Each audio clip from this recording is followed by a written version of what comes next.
ज्या व्यक्तीस कॉल करीत आहात तो व्यक्ती उत्तर देत नाही. कृपया नंतर प्रयत्न करा. आप जिस व्यक्ति को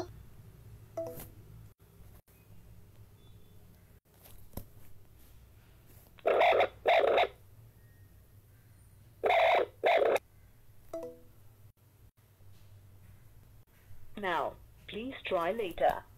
এই সময় এই নম্বর পাওয়া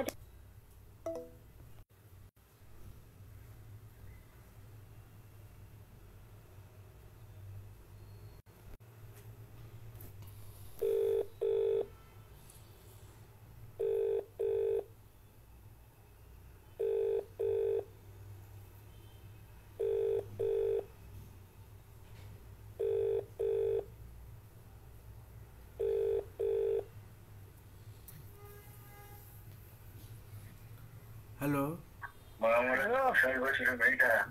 good morning Baba. Good morning. Have a good day. Good morning, have a good day. No, I'm looking to be a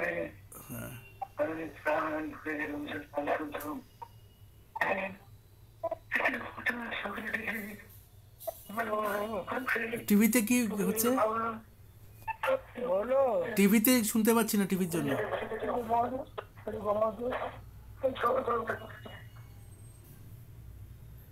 TV জল খাবার খেলে বাবা? হ্যাঁ জল খাবার খেলে? হ্যাঁ খাইছি। আচ্ছা, আর কি বলে, হ্যাঁ বলো নবসন যে গ্রামটা আছে না, নবসন, হ্যাঁ, এই আগে কি কি পাড়া ছিল? আগে কি কি পাড়া ছিল নবসন গ্রামে? বানান পাড়া পাড়া কি কি পাড়া ছিল?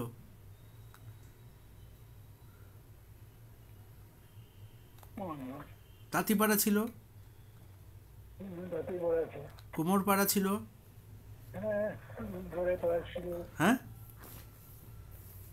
গড়ে পাওয়া ছিল, ওখানে সবাই গড়িয়ে গড়িয়ে যেত, ওই জন্য পাড়াটার নাম গড়াই। মানে ওই স্নান করার সময় সবাই ওই, তুমি বলতে না স্নান করার সময় ওটা ঢাল ছিল একটা, তো সবাই তোমরা কিসের মধ্যে একটা গোল গোল গড়াতে গড়াতে গড়াতে গড়াতে নদীতে চলে যেতে স্নান করার জন্য, হ্যাঁ? আর কামারপাড়া ছিল, কামারপাড়া যেখানে ওই লোহার ছিল, তাদের কামার বলা হতো, লোহার জিনিসপত্র বানাতো, কড়াই, লোহা, পিতল, কাঁসা, তামা এসব জিনিসপত্র বানাতো, হ্যাঁ? তো একটা বড় বড় কড়াই হতো না, যেটাতে নদীতে আমরা কড়াই করে গেছিলাম, বিশাল বিশাল একটা কড়াই হতো না, কড়াই, হ্যাঁ? সেই কড়াইগুলো আর তৈরি হয় না নবসনে। কারা তৈরি করতো? তা তুমি যখন ছোট ছিল তখন কারা তৈরি করতো ইয়ে? কোন পাড়ায় তৈরি হতো ওটা?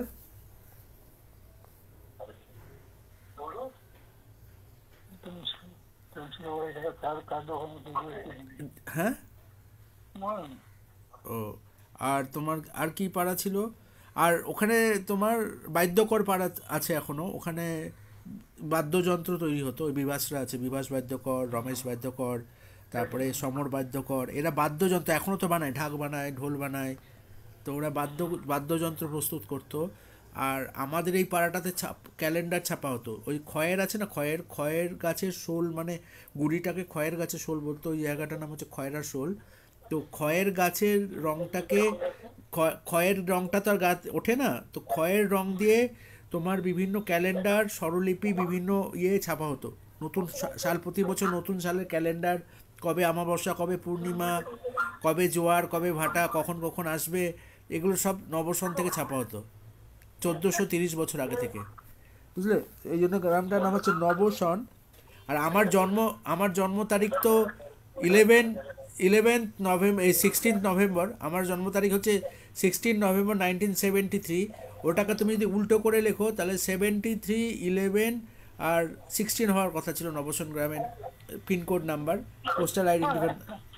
ওটা যেহেতু আমাকে পিটি মেরে দিয়েছিল, জিসাস ক্রাইস্টের মতো মাথায় ড্রিল করে দিয়েছিল, ওই জন্য নভেম্বরে ওই 16-এর জায়গায় ওটা 25 করা আছে।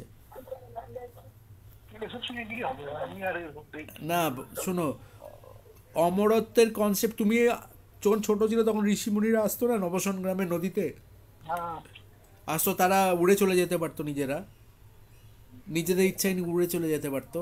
তো সেটা নরেন্দ্র দামোদর দাস মোদিজিকে বললে, শোনো সেই পুরনো যত কিছু নবসন গ্রামে যত কিছু পুরনো ছিল, যত কিছু আধ্যাত্মিক জগতের ছিল, সেগুলোকে সব নষ্ট করে এই তোমার যে দুইজন আছেন মহান, ওই যে উত্তম ঘোষ আর জীবন ঘোষ, এনারা সব বেচে নষ্ট করে ধ্বংস করেছে, ইভেন গৌরচনাগুলো বেচে দিয়েছে। ওখানে শ্রীকৃষ্ণের শ্রীকৃষ্ণের জিনিসপত্র রাখা ছিল।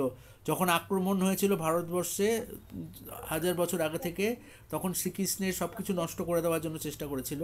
তো সেইগুলো যেহেতু আমরা যেহেতু এখানে যাদব পরিবারে সকলে মিলে নবসন গ্রামে চারিদিকে জঙ্গল ছিল, ওটা রক্ষা করা হয়েছে। দাদু আমাকে সেগুলো দেখিয়েছিল, গৌরচন্দ্র ঘোষ। শ্রীকৃষ্ণের বাঁশি, শ্রীকৃষ্ণের জামা কাপড়, শ্রীকৃষ্ণের পুঁথি, তারপরে পুরনো পুরনো দিনের বেদা উপনিষদ, এগুলো ছিল দাদুর কাছে। দাদুর একটা, আমি জানতাম বাবা, বাবা জানতো বাবা। হ্যাঁ, আমাদের 16 পুরুষের, দাদুর কাছে একটা কাগজ ছিল, সেটাতে 16 পুরুষের নাম লেখা আছে। 16 পুরুষ মানে 1000 বছর আগে থেকে আমাদের পরিবারে কারা কারা মানে পূর্বজ, তাদের নাম লেখা ছিল। যেমন গৌরচন্দ্র ঘোষ, তার বাবার নাম হচ্ছে রামকল্প ঘোষ, তার বাবার নাম কল্পতরু ঘোষ। এরকম করে 16 পুরুষের নাম দাদু তর্পণ করতো। 16 জন পুরুষের, মানে 1000 বছর আগের আমাদের পরিবারের সকল মানে পূর্বপুরুষদের নাম দাদুর কাছে একটা এরকম ক্যালেন্ডারের মতো গোল করে থাকে না, যেমন ঠিকুজিগুলোকে, কুষ্টিগুলোকে যেমন গোল করে রাখো, দাদুগুলো রাখতো। এবার দাদুরগুলোকে সব গায়েব করেছে কেউ। দাদুর একজন বন্ধু ছিল গড়াইদের বাড়িতে, ওই যে যাদের আইসক্রিম ফ্যাক্টরি আছে না গড়াই, ওখানে দাদুর একজন বন্ধু ছিল, তার কাছেও রেখে দিয়েছিল দাদু। দাদু এগুলো সব মেনটেন করতো, হিস্ট্রি।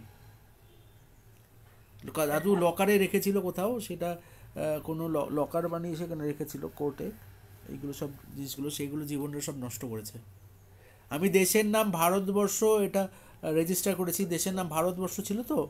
আর তোমার জন্ম ছিল নীল ষষ্ঠীর দিন, যেখানে নীল চাষ করে মানে চাষ করতে চাষিদের বাধ্য করা হতো, যাতে তারা অর্থ উপার্জন না করতে পারে নিজেদের প্রয়োজনীয়। তো সেই জন্য সেটা মনে রাখার জন্য তোমার জন্মদিন হচ্ছে নীল ষষ্ঠীর দিন, 2 এপ্রিল 1943, শুক্রবার। আর দেশও স্বাধীন হয়েছিল শুক্রবারে। আমার জন্মদিনও শুক্রবার, পুচুর জন্মদিনও শুক্রবার, বুঝলে? দেশও স্বাধীন হয়েছিল শুক্রবার, আর ঋষি অরবিন্দ ঘোষের জন্মদিনে। সেই জন্য ভারত প্রথম ওয়ার্ল্ড কাপ জেতে বুকুদির জন্মদিনে, সেকেন্ড ওয়ার্ল্ড কাপ জেতে তোমার জন্মদিনে। বুঝতে পেরেছো বাবা? ঠিক আছে, আমি তোমাকে একটু পরে ফোন করছি। ঠিক আছে। ঠিক আছে। হ্যাঁ।